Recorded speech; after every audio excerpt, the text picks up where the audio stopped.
है ना। तो हम चल रहे थे अपने क्वेश्चन नंबर 4 की तरफ, और क्वेश्चन नंबर 4 था हमारे पास 2.6 पे बार माइनस 1.9 पर बार, 2.6 पे बार माइनस 1.9 पे बार, और हमारे ऑप्शन है ए ऑप्शन 0.6 पे बार, बी ऑप्शन है हमारे पास 0.9, सी ऑप्शन है 0.7 एंड डी ऑप्शन है 0.7 पे बार। ठीक है, हमें इस प्रॉब्लम को सॉल्व करना है। ठीक है, हमने देखा 6 में से 9 माइनस नहीं हो पाएगा, और जब माइनस नहीं हो पाएगा तो हम इस 6 को एटलीस्ट 3 to 4 टाइम्स लिख लेंगे, और यहां पे 1.9 को भी उतनी ही बार लिख लिया जाएगा। ठीक है, जिससे घटाने पर क्या होगा, आपको रिपीटेशन पता चलेगा कौन सी संख्या रिपीट हो रही है। तो 16 में से 9 जाएगा, कितना बचेगा, 7 बचेगा, है ना। ये हो जाएगा, इससे क्वेरी मिल जाएगा, ये 15 रह जाएगा, 15 में से 9 गया 6, 15 में से 9 गया 6, 15 में से 9 गया 6, 1 में से 1 गया 0। तो रिपीटेशन किसका हो रहा है, 6 का, तो हम बोलेंगे इसका आंसर क्या होगा, 0.6 पे बार, और ऑप्शन नंबर ए हमारा करेक्ट हो जाएगा। तो आप समझ रहे होंगे कि जब भी आपका नंबर में से आपको कैरी या बोरो हो रहा है तो आपको नंबर को 2 से 3 बार या 4 बार लिखना पड़ेगा, अदरवाइज एक ही बार में ऑप्शन से हमारा आंसर आ जाएगा। ठीक है, तो ये था हमारा क्वेश्चन नंबर 4। अब हम चलते हैं अपने क्वेश्चन नंबर 5 की तरफ। मेरा ये पर्पज है कि आपको जो भी टॉपिक यहाँ पे पढ़ाया जाए वो कंप्लीट क्लियर किया जाए। ठीक है, तो आप अच्छे से इन प्रॉब्लम्स को सॉल्व करें, और वीडियो को पॉज करके क्वेश्चन को सॉल्व करने की कोशिश करें, और उसके बाद मेरे आंसर्स के साथ उसे मैच करें। ठीक है, हमारे पास क्वेश्चन नंबर 5 है, question number 5, and question number 5 में जो नंबर है वो है 3.36 पे बार माइनस 2.05 पर बार प्लस 1.33 पर बार, और यहां पे ए ऑप्शन है 2.60, बी ऑप्शन है 2.61 पे बार, एंड सी ऑप्शन है हमारे पास 2.64, एंड डी ऑप्शन है 2.64 पर बार। ठीक है, तो चूंकि बार वाली प्रॉब्लम है तो बार तो आएगा ही आएगा। ठीक है, लेकिन हमने यहां पे देखा 6 में से 5 माइनस होगा, 1 बचेगा, और 1 में 3 ऐड होके 4 हो जाएगा। तो यहां पे कहीं पे भी ना तो कैरी हो रहा है ना बोरो, तो हमें इस नंबर को बार बार लिखने की जरूरत नहीं है। हम इस नंबर को सिंपल एक बार लिखेंगे 2.05 एंड 1.33, और हम हर बार की तरफ ये नंबर पॉजिटिव है, ये नंबर पॉजिटिव है, और ये नंबर हमारा निगेटिव है, तो हम इसे एक भी बार में सॉल्व कर सकते हैं। 6 में से 5 जाएगा, 1 बचेगा, 1 में 3 ऐड करेंगे 4 हो जाएगा, 3 में से 0 जाएगा, 3 ही बचेगा, एंड 3 एंड 3 जुड़कर 6 हो जाएगा, 3 में से 2 जाएगा, 1 बचेगा, और 1 में 1 जुड़कर 2 हो जाएगा, और हमारा आंसर इनमें इन संख्याओं पे 2 संख्याओं पे बार लगा है, तो आंसर में भी 2 संख्याओं पे बार लग जाएगा, और हमारा आंसर हो जाएगा ऑप्शन नंबर डी 2.64 पर बार। होपफुली आपको प्रॉब्लम समझ में आ रही होंगी, हमें किस तरीके से क्वेश्चन को सॉल्व करना है। हम चलते हैं अपने नेक्स्ट क्वेश्चन की तरफ, क्वेश्चन नंबर 6, और कौन है हमारे पास 0.63 पर बार प्लस 0.37 पर बार प्लस 0.80 पर बार। ठीक है, और हम इस प्रॉब्लम को सॉल्व करने वाले हैं। ठीक है, हमने देखा कि 7 और 3 जुड़ने पर 10 हो रहा है, इसका मतलब कैरी आ रहा है, तो इस प्रॉब्लम में भी बार वाली संख्या को हमें लिखना पड़ेगा एटलीस्ट 2 से 3 बार। ठीक है, नीचे वाले नंबर को भी हम लिख लेंगे 0.37 37 37, और अगले नंबर को भी हम लिख लेंगे 0.80 80 80। ठीक है, ये हम क्यों करते हैं, रिपीटेशन पता करने के लिए। जोड़ देंगे, 7 और 3 10, 8 और 3 11, 6 17 और 1 18, 7 और 3 10 और 1 11, 8 और 3 11, 6 17 और 1 18, 7 और 3 10 और 1 11, 8 और 3 11, 6 17 और 1 18, और यहाँ पहुँच जाएगा 1। और आप क्लियरली देख सकते हैं कि यहाँ पे जो रिपीटेशन हो रहा है वो हो रहा है 8 1 का। सर आगे 8 जीरो आ रहा है, लेकिन इस नंबर को आगे बढ़ाने पर ये 8 जीरो भी कन्वर्ट हो जाएगा 8 1 में।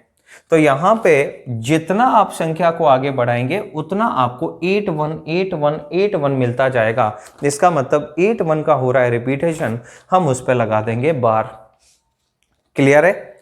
नेक्स्ट क्वेश्चन पे चलते हैं। ये प्रॉब्लम भी आपको अच्छे से समझ में आ गई होगी, ठीक है। नेक्स्ट क्वेश्चन पे चलते हैं और नेक्स्ट प्रॉब्लम है find the square root of 0.4 पे बार। तो 0.4 पे बार का वर्गमूल ज्ञात करें, स्क्वायर रूट ज्ञात करें, है ना। और यहां पे हमारे पास ऑप्शन है 0.1 पे बार, 0.3 पे बार, 0.6 पे बार, 0.7 पे बार। मतलब बार वाली प्रॉब्लम का स्क्वायर रूट निकालकर आंसर भी बार में ही देना है, ठीक है। तो हमने कहा इसका स्क्वायर रूट निकालना है तो सबसे पहला काम करना पड़ेगा, इस बार को रिमूव करना पड़ेगा।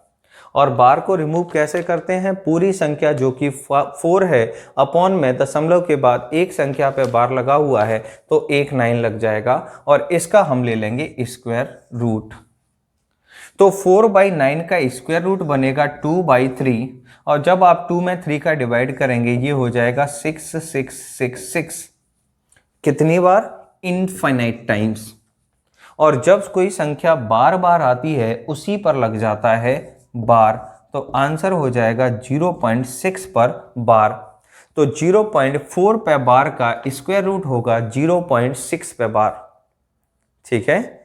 तो यहाँ पे आप समझ सकते हैं कि प्रॉब्लम काफ़ी अच्छे आते हैं और काफ़ी अच्छे से हम उन्हें सॉल्व कर सकते हैं, ठीक है। नेक्स्ट प्रॉब्लम को सॉल्व करते हैं। होपफुली आपको प्रॉब्लम समझ में आ रही होंगी, है ना, किस तरीके के क्वेश्चन पूछे जाते हैं रेगुलरली एग्जाम्स में, ठीक है। तो हमारे पास नेक्स्ट क्वेश्चन है हमारे पास जो simple addition subtraction related problem है उसमें हमें बार को कन्वर्ट करने की जरूरत नहीं पड़ती है, लेकिन multiply based divide based question आते हैं तो हमें बार को कन्वर्ट करना पड़ता है। और यहाँ पे हमारे पास एक और प्रॉब्लम है 0.1 पे बार का स्क्वायर 1 - 9 0.16 पे बार का स्क्वायर, और यहाँ पे हमें इसको सॉल्व करना है और ऑप्शन है -1/162। बी ऑप्शन है हमारे पास 1/108। सी ऑप्शन है हमारे पास 7696/10⁶ एंड डी ऑप्शन है हमारे पास 1/109। These are the 4 options. तो अब हम इस प्रॉब्लम को सॉल्व करने वाले हैं। किसी भी संख्या पे अगर बार लगा हो तो कैसे हटाते हैं? सबसे पहले लिख लेते हैं उस संख्या को। यहां पे एक के ऊपर बार लगा हुआ है, एक ही संख्या के बार लगा हुआ है, इसलिए नीचे आ जाएगा 9 और ये हो जाएगा 1/9 का होल स्क्वायर, ठीक है। यहां से हम आगे बढ़ेंगे, ये 1 - 9 एज इट इज रहेगा, लेकिन यहां ब्रैकेट में हमारे पास 2 संख्याएं हैं जिनमें से एक पर बार लगा हुआ है और हम इसको कन्वर्ट करेंगे फ्रैक्शन में। कैसे? सबसे पहले लिख लेंगे पूरी संख्या जो कि 16 है, उसके बाद नीचे आएगा, सबसे पहले लिख लिया हमने पूरी संख्या जो कि 16 है, उसमें से माइनस करेंगे विदाउट बार, तो बिना बार वाली संख्या है 1। डेसिमल यानी डिनोमिनेटर में क्या आता है? दशमलव के बाद एक संख्या पे बार लगा हुआ है तो एक 9 बनेगा और दशमलव के बाद एक संख्या विदाउट बार है तो वो 0 में कन्वर्ट हो जाएगी और यहां पे इस पे लग जाएगा स्क्वायर, ठीक है। ये 1/9 का स्क्वायर है, ये हो जाएगा आपका 1/81 इंटू ये हो जाएगा 1 - 9 इंटू 16 - 1 बचेगा 15 अपॉन 90 और चूंकि इसका स्क्वायर है इसलिए हम इसको लिख लेंगे 2 बार,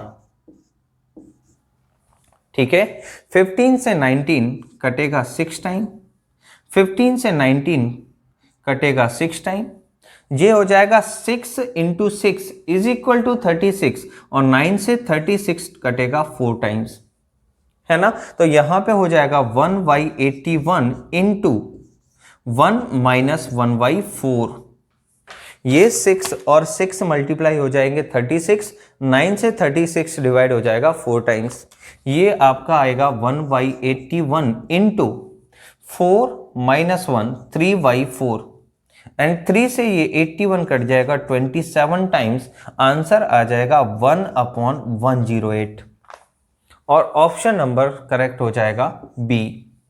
और ये एक अच्छा क्वेश्चन है और अच्छे एग्जाम में आया हुआ है, ठीक है। तो इस प्रॉब्लम में हमें बार को हटाना ही पड़ेगा, बिना बार को हटाए हम इस प्रॉब्लम को सॉल्व नहीं कर सकते हैं। तो आपको समझ में आ रहा होगा कि बार को हटाने वाले प्रॉब्लम भी आते हैं और बार को बिना हटाए भी काम चल जाए ऐसे भी प्रॉब्लम्स आते हैं, ठीक है।